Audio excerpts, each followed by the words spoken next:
से ही हम लोग हैं। तो चलिए मैं अपनी बात को आगे रखती हूँ अब यहाँ पर। जैसे कि बाबा साहब ने हमारे समाज को उठाया और हमारे संतों गुरुओं ने हमारे समाज को जागरूक किया। आज अगर हम यहाँ बोल पा रहे हैं तो ये सिर्फ और सिर्फ बाबा साहब की बदौलत है। अच्छे घरों में रह रहे हैं, अच्छे कपड़े पहन रहे हैं, ये भी बाबा साहब की बदौलत है। तो मैं कम शब्दों में अपने पंक्तियों के माध्यम से मैं आप लोगों के बीच संदेश देना चाहूंगी। आजादी के नाम पर आजाद कहलाते हैं, अपने ही दीपक घर में आग लगाते हैं। बहनों की रोली माथे की मांग मिटाते हैं, घर घर में लाल लहू की नदी बहाते हैं। डोली उठाने वाला ही लुटेरा हो गया, भारत का सपना अधूरा हो गया। स्वार्थ के पुजारी का पेट पूरा हो गया, भारत के भविष्य का अंधेरा हो गया। देश में लूट मार का चलन हो रहा, पवित्र रक्षा सूत्र का हवन हो रहा, लगातार लाशों का दफन हो रहा, शादी का भी जोड़ा कफन हो रहा। घृणित आदमी का आचरण हो गया, स्त्री के चीर का हरण हो गया, न्याय के घर न्याय का क्षरण हो गया, झूठ के संग सत्य का वरण हो गया।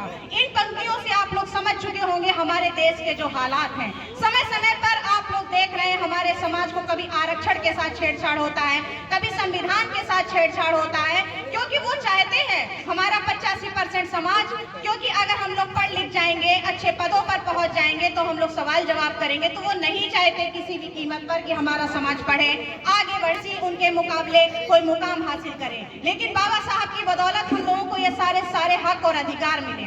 जैसे हमारे समाज के जो शासन सत्ता में बैठे लोग हैं, मेरा उनसे भी ये विनम्र निवेदन है कि जिस तरह एक बाग का जो माली होता है वो अपने बाग की रक्षा करता है, वहाँ छोटे बड़े फूल पौधे, पेड़ पौधे, हर रंगों के फूल होते हैं, इसी तरह समाज में भी हर वर्ग के लोग हैं। तो ये भेदभाव की जंजीरों को तोड़ना होगा और समाज में रहने का अधिकार सबको है। बाबा साहब ने सभी को अधिकार दिया है संविधान में। भेदभाव ना हो, हमारे समाज को जातियों में बांटा गया, हमारे समाज को जातियों में तोड़ रहे हैं, आपस में भिड़ा रहे हैं। तो ऐसी मानसिकता के लोगों से हमारे समाज को बचना होगा, हमें अपने आप को बचाना होगा और हम लोगों को जमीनी स्तर से काम करना होगा।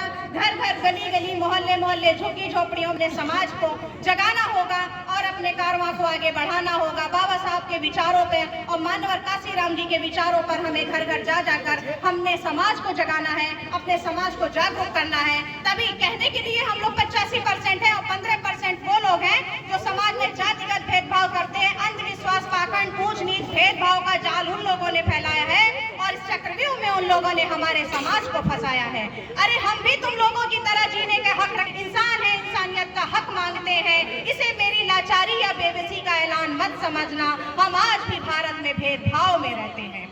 क्या आप लोग समझ रहे हैं हमारा पढ़ा लिखा समाज, हमारा संघर्ष उनसे है जो हमें शिक्षा में, बिजनेस में, रोजगार में कदम कदम पर रोकते हैं। हमारा संघर्ष उनसे है जो संविधान विरोधी लोग हैं। हमारा संघर्ष उनसे है जो महापुरुषों की मूर्तियों को तोड़ते हैं, उनकी किताबों को जलाते हैं। हमारा संघर्ष उनसे है जो हमके साथ गलत काम करते हैं या हमारी बस्तियों को जलाते हैं। ऐसी घटिया दूषित मानसिकता जो कोई भी रखता है तो हमारा समाज या हमारा भारतीय समन्वय संगठन लक्ष्य कड़ा विरोध करता आया है और निरंतर करता रहेगा। क्योंकि ये कोई जरूरी नहीं है कि समाज के कुछ लोग ही ये सामाजिक आंदोलन में शामिल हों, क्योंकि सभी की भागीदारी बहुत ही जरूरी है। अमूमन हमारे समाज में ये होता है कि हमारी समस्या नहीं है, ये दूसरे की समस्या है, हम इसमें क्यों बोले। तो वो दिन आप भूल जाएंगे, वो दिन आप नहीं समझ पाएंगे, हमारे घर की हो जाएंगी। फिर हम दूसरों से उम्मीदें करते हैं कि वो हमारे साथ खड़े हों, क्योंकि कंधे से कंधा मिला करके, हाथ पे हाथ जोड़ करके तभी कारवां आगे बढ़ता है। तन मन धन से, मन वचन कर्म से हमारे समाज को जागना होगा और एक दूसरे का सहारा बनना होगा। और